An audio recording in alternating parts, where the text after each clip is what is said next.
আসসালামু আলাইকুম। মারিয়া ইতির আরও একটি ব্লগে আপনাদের স্বাগতম। কেমন আছেন সবাই? আশা করি সবাই অনেক ভালো আছেন। আলহামদুলিল্লাহ, আমরাও অনেক ভালো আছি। আজকে আমরা বিদায় নিচ্ছি রূপ সৌন্দর্যের শহর এবং পর্যটন নগরী কক্সবাজার থেকে। আমরা আজকে ছুটে যাব ব্যস্ততম ঢাকার উদ্দেশ্যে। তো ঢাকায় যাওয়ার জন্য প্রথমেই আমরা চলে এসেছি কক্সবাজারের বিমানবন্দরে। আমরা চলে আসলেও আমাদের মধ্যে কিন্তু খুব বেশি পেরেশান এখন চলছে। তার একটাই কারণ, আমরা মহেশখালীতে বসে টিকিট কেটেছি। অনেক চিন্তা ভাবনার পরে আমরা হচ্ছে গিয়ে বিমানের টিকিট কেটেছি। প্রথমে আমাদের বিমানে যাওয়ার কথা ছিল না। তবে নাফি যেহেতু বাসে উঠতে পারে না, আমরা একটু পেরেশানে পড়ে গিয়েছিলাম। তো বিমানে ওঠার ঠিক ১.৫ ঘন্টা আগে আমরা মোটামুটি ১.৫ থেকে ২ ঘন্টা আগে আমরা টিকিট কেটেছি। তো মহেশখালীতে যখন আমরা গিয়েছিলাম তখন কিন্তু আমাদের এই সুটকেস সাহেবকে রেখে গিয়েছিলাম গ্রিন নেচারের যে হোটেলে আমরা উঠেছিলাম সেখানে। তো আমরা ভেবেছিলাম আমরা তাড়াতাড়ি চলে আসতে পারবো, কিন্তু আমাদের টিকিট কাটা হয়েছে যেহেতু ২টার সময়, ১:৩০ থেকে ২টার মধ্যে। আর আমাদের ফ্লাইট ছিল হচ্ছে ৪:৩৫-এ।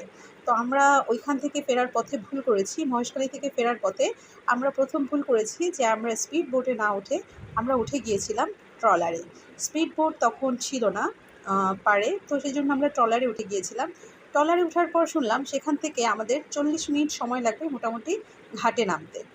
তো এই জন্য আমরা একটু পেরেশান হয়ে গেলাম, কারণ হচ্ছে গিয়ে আমরা ৪০ মিনিট যদি ঘাটে নামতে লাগে, আমরা ২:৩০ বাজে ট্রলারে উঠেছি, ২:৩০টাও না, 2:38-এ ট্রলারে উঠেছি। তো আমাদের নামতে নামতে কিন্তু প্রায় 3:20 বা ৩:২০ বেজে যাবে। তো এই জন্য আমরা একটু পেরেশান ছিলাম, কারণ সেইখান থেকে আবার যাওয়া আসা, গ্রিন নেচারে যাওয়া এবং আসতে আসতে ১ ঘন্টা সময় চলে যাবে। আবার বিমানের এখান থেকে আমাদেরকে ফোন দিয়ে জানিয়ে দিয়েছে যে আমাদের ১ ঘন্টা আগে বিমানবন্দরে উপস্থিত থাকতে হবে। তো সব মিলিয়ে নাফির বাবা অনেক বেশি পেরেশান হয়ে যাচ্ছিল। তিনি আমার ফোনে ফ্লাইটের সমস্ত ডিটেলস দিয়ে দিচ্ছিল, যেহেতু আমরা অনলাইন টিকিট কেটেছিলাম। তো আমি ওর বাবা বারবার বলছিল, যদি আমি আসতে না পারি, তুমি হচ্ছে গিয়ে একাই বাচ্চাদেরকে নিয়ে ফ্লাইটে উঠে যাবা। ফ্লাইট মিস করার দরকার নেই, কারণ হচ্ছে গিয়ে আমরা সবাই যদি থেকে যাই তাহলে অনেকগুলো টাকা কিন্তু নষ্ট হয়ে যাবে। আমাদের টোটাল ১৬,৫০২ টাকা লেগেছে ৪ জনের টিকিট করতে। তো অনেক পেরেশান, অনেক ঝামেলা। আমি ট্রলারে বসে ওনাকে বলেছি, আপনি একটু হোটেলে ফোন দিয়ে বলেন ওদেরকে বিমানবন্দরে আমাদেরকে সুটকেসটা দিয়ে যেতে। তো নাফির বাবা টেনশনের কারণে হয়তো তখন মাথা আউট হয়ে গিয়েছিল। তো উনি আমাকে বলছিল, এই এটা কি হয় নাকি কখনো যে আমাদের সুটকেস উনি নিয়ে আসবে? পরে আমি বলছি, আপনি একটু বলিয়ে দেখেন। তো আমার যিনি দেবর ছিল, খালাতো দেবর, যিনি মহেশখালীতে ছিলেন আর কি, তো ভাইয়ার কাছে ফোনে দেওয়ার পর ভাইয়া লাস্ট টাইম বলেছে, একদম শেষ সময় এসে বলেছে, তুই একবার একটু হোটেলে ফোন করে দেখ, ওরা হচ্ছে গিয়ে দিতে পারে। তো যাই হোক, নাফির বাবা পরে কল করেছিল। কল করার পরে ওরা বলেছে, স্যার সমস্যা নেই, আমরা আপনার সুটকেসটা খুব তাড়াতাড়ি দিয়ে যাব, চেষ্টা করব ১৫ থেকে ২০ মিনিটের মধ্যে আপনার সুটকেস দিয়ে আসতে। তো এরপর হচ্ছে গিয়ে নাফির বাবা একটু ঠান্ডা হয়েছে। তো আমি ওনাকে বলছিলাম, আমি তো এই কথাটা আপনাকে আগেই বলেছি, আপনি কেন খেয়াল করেননি? তো যাই হোক, তিনি হচ্ছে গিয়ে পেরেশানিতে হয়ে গিয়েছে। তো এইটা হচ্ছে গিয়ে আমার প্রথম ট্রেন যাত্রা বা বিমান যাত্রা। তো নিজের প্রতি একটু ভয়ও কাজ করছিল। তো যাই হোক, আমাদের দেখতেই পাচ্ছেন আমাদের বিমান কিন্তু অলরেডি ওড়া শুরু করে দিয়েছে। এবার আসি প্লেনের যে টিকিট, সেই টিকিট ডিটেলসে।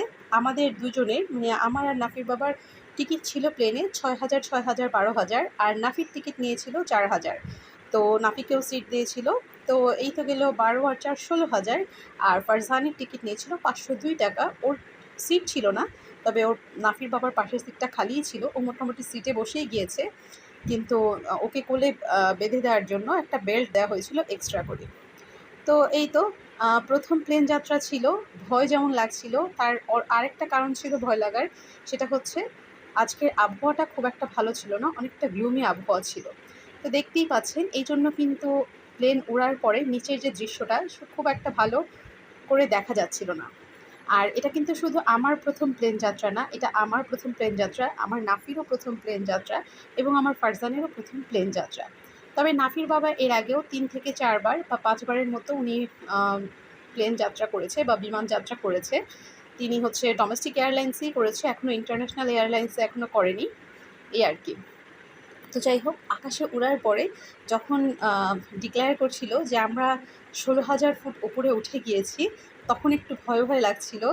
একে তো আবহাওয়ার কারণ, তার মধ্যে হচ্ছে একটু বিদ্যুৎ চমকানো দেখা যাচ্ছিল আকাশের উপর থেকে। তো তো এই জন্য একটু ভয় ভয় লাগছিল প্রথম দিকে, পরে অনেকটাই ঠিক হয়ে গিয়েছে। তবে আমার নাফি কোনো রকম ভয় পায়নি, আর ফারজান তো আসলে বুঝেই না। নাফিকে আমি বারবার দিচ্ছিলাম যে ওদের কিন্তু সিটের সামনেই বমি করার জন্য একটা আলাদা ব্যাগ দেয়া থাকে। তো সব সামনাসামনিই দেয়া থাকে। আপনি প্রথমবার প্লেনে উঠে থাকলে ওইখানে সিট বেল্ট কীভাবে বাঁধবেন সব কিছু দেয়া ছিল। যদিও সিট বেল্ট দেখেই বোঝা যায় কীভাবে বাঁধতে হবে, এক্সট্রা করে দেখা লাগে না। তো এবার আসি আমাদের প্লেনে স্ন্যাক্স কী ছিল। স্ন্যাক্সে দিয়েছিল হচ্ছে গিয়ে একটা টিস্যু ছিল। স্ন্যাক্স বক্স খুলেই দেখতে পেয়েছি একটা টিস্যু। সাথে ছিল টেস্টি ট্রিটের এক স্লাইস কেক, আর ছিল একটা স্যান্ডউইচ। তবে স্যান্ডউইচটা একদমই ভালো লাগেনি। একদম ফ্ল্যাট স্যান্ডউইচ মনে হয়েছে। জাস্ট একটা চিজ ঢুকিয়ে দিয়েছে এই আর কি। আর ছিল একটা চকলেট। সাথে ছিল ১ বোতল ছোট্ট পানি। তো এই ছিল হচ্ছে গিয়ে প্লেনের খাবার। আর আমরা যখন প্লেনের অনেক উপরে তখন আরও একবার ডিক্লেয়ার করেছিল যে আমরা হচ্ছে গিয়ে সারা দেশেই বৃষ্টি হচ্ছে। তো বৃষ্টির কারণে আবহাওয়াটা একটু খারাপ, আর বজ্রপাত হচ্ছে। বাইরের তাপমাত্রা ছিল ৮ ডিগ্রি সেলসিয়াস। তো হচ্ছে আরেকটু বলেছিল যে আমরা যখন নামবো তখন নামার সময় একটু ঝাঁকি লাগতে পারে আবহাওয়ার খারাপের কারণে। তো এতে যাতে কেউ ভয় না পায়। তো এখন মোটামুটি আমরা দেখা যাচ্ছে যে আমরা ঢাকায় চলে এসেছি। মেঘের ভিতরে কিন্তু এত বেশি অন্ধকার লাগেনি, কারণ মেঘের ভিতরের আবহাওয়াটা মানে ফুরফুরাই মনে হয়েছে, এবং একটু সূর্য মনে হয় দেখা যাচ্ছিল। কিন্তু যত নিচে নামছিলাম তত হচ্ছে অন্ধকার হয়ে যাচ্ছিল। তো এই জন্য একটু প্রথম ভয় লাগছিল যে কি হবে। তবে বাকি সব ভালোই ছিল আলহামদুলিল্লাহ। তো দেখতেই পাচ্ছেন আকাশের উপর থেকে কিন্তু মোটামুটি দেখা যাচ্ছে ব্যস্ততম নগরী ঢাকাকে। তো যখন ঢাকায় এসে পৌঁছেছে তখন হচ্ছে গিয়ে আরও একবার বলে দিয়েছে যে আমরা ঢাকায় এসে পৌঁছে গিয়েছি। আচ্ছা, এবার আসি কক্সবাজার থেকে ঢাকা আসতে আমাদের কত সময় লাগলো। কক্সবাজার থেকে ঢাকার দূরত্ব ৪১৫ কিলোমিটারের মতো। তো আমরা ৪:৩৮-এ হচ্ছে গিয়ে প্লেনে উঠেছি, আর ৪:৪০ কি ৪৫-এর মধ্যে প্লেন ছেড়েছে। তো আমাদের ঢাকায় এসে প্লেন ল্যান্ড করেছে হচ্ছে গিয়ে ৫:৩০টায়। তো বলা যায় যে ৪৫ থেকে ১ ঘন্টার মতো সময় লাগবে কক্সবাজার থেকে ঢাকা আসতে। এই হচ্ছে গিয়ে প্লেনের দূরত্ব এবং ঢাকা আসার সময়। তো যাই হোক, আমরা হচ্ছে গিয়ে যখন তো উপর থেকে দেখা যাচ্ছে ব্যস্ত নগরী ঢাকাতে। চলে এসেছি ঢাকাতে, এবং শুরু হয়ে যাবে আবার আগের মতো সকল ব্যস্ততা। তবে এবারের ঘোরাঘুরি ছিল আমার এবং নাফির বাবার জীবনের সবচেয়ে ভালো ঘোরাঘুরি, বাচ্চাদেরকে নিয়ে। আমরা অনেক কিছু হচ্ছে এবার প্রথম করেছি, যেমন মেরিন ড্রাইভে প্রথম গিয়েছি কক্সবাজারে। তারপর হচ্ছে গিয়ে স্পিড বোটে প্রথম উঠেছি। নাফির বাবা বেশ অনেকবার উঠলেও আমি প্রথম উঠেছি, এবং নাফিও প্রথম উঠেছে। আর প্লেনেও আমরা এই প্রথম উঠেছি। তো এই জন্যই এই ট্যুরে সব কিছু মোটামুটি রেকর্ড করে নিয়েছি, যাতে করে পাতায় তো এই